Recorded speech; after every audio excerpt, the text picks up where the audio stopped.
Paul, this was the 7th time in 9 starts you've been able to go 6 innings for this team. What kind of pride are you taking in that consistency and making sure that each night you're doing your role when you step on the mound? Yeah, I mean, that's the goal. That's what I'm built up to do.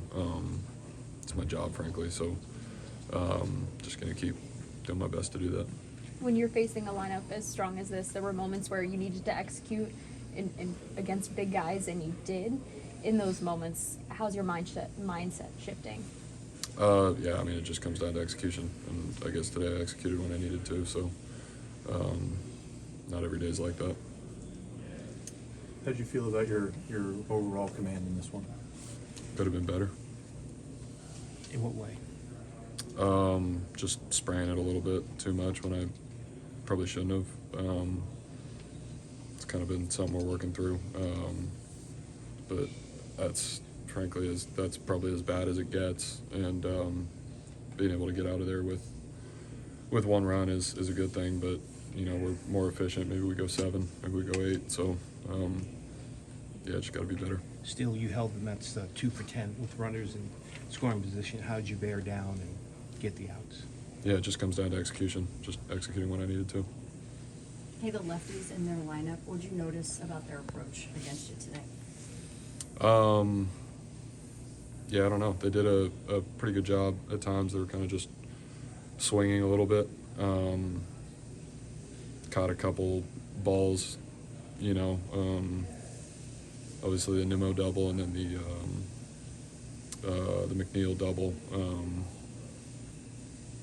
Sometimes you can't chalk it up so much to poor execution as them just doing a good job. How much And do you enjoy that?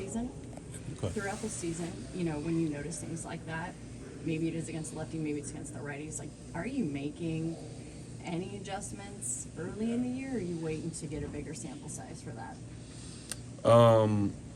Probably a little bit of both. It's something I'd have to go back and watch. Yeah, I don't know, because we're 9 starts in right now. That's probably a little over a quarter of the way through. There are going to be tendencies that hitters do when they're facing me, and 9 starts in is probably about the samples. It's probably more than the sample size you need to, but different teams take different approaches. So in terms of overall changing the game plan, we probably have already, but within the game there's definitely adjustments that we're making. We know that the Lindor and Soto and Alonso are all superstars, obviously, but what's the specific challenge in facing those guys? What makes them such hard outs?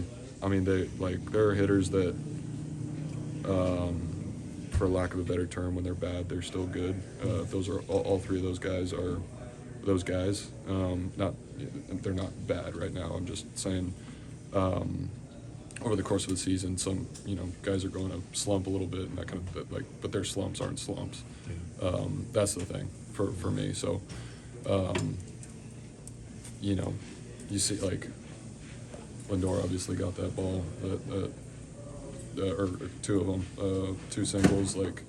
They kind of take what they can get, and don't try to do too much. And then when it goes over the fence, it goes over the fence. That's kind of how I see it with those guys. This is a park that a lot of pitchers like pitching in.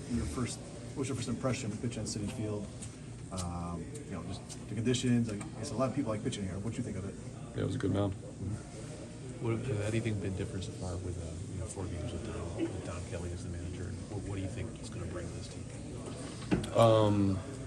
Yeah, maybe a little bit. I think with stuff like this, you kind of have to wait and see if anything really changes. So he's been good. Don't get me wrong. He cares about us as players. He makes good decisions, good game planning and all that. But we'll see. What can you appreciate about him, just the little details throughout the game and being able to trust his gut and lay on his decisions he makes? Yeah, he doesn't make decisions without having all the details and all the data. So if he makes a decision and it doesn't go our way, you can sleep at night because you know that he put us in the best position to win. He also mentioned that he has guys like Verlander and Scherzer that he played with specifically, and he mentioned them. He compared you to them, but also said you could obviously be one step ahead of them. What does it mean to know that those guys are in his back pocket? And he said if he had to lean on them to help you get to where you want to be, he would. Yeah, no, it's cool, and I think that's a cool thing about this game. I've talked to a number of guys around the league. I haven't talked to Scherzer or Verlander too much, specifically with those guys, but it's cool that guys are willing to share. The fact that he said that obviously means that if I were to reach out, they would want to share. That's cool to know. Well, you guys had a series win against Atlanta and a well-played game tonight. Big picture, what's it going to take to kind of get this team playing the way that you expect to and want to? Yeah, I mean, just have to keep going out there one pitch at a time and executing at a high level. Obviously, we went on that 7-game skid, and then we weren't winning a whole lot at the beginning of the year because we weren't executing. We just have to get back to that.